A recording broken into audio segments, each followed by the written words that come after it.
مزید آپ کو بتائیں کہ پارلیمنٹ کا قانون سازی کا اختیار آئین میں دی گئی حدود کے تابع ہے۔ پارلیمنٹ کے قانون سازی کے اختیارات پر سپریم کورٹ کا اہم فیصلہ جسٹس منصور علی شاہ کے تحریری کردہ ٹیکس مقدمے سے متعلق 41 صفات پر مشتمل فیصلے میں کہا گیا کہ کوئی بھی ترمیم کسی نہ کسی انداز میں قانون یا کسی شق کا خاتمہ ہے۔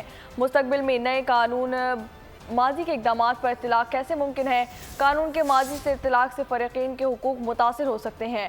پارلیمنٹ صوبائی اسمبلیوں کو آرٹیکل 142 قانون سازی کا اختیار دیتا ہے۔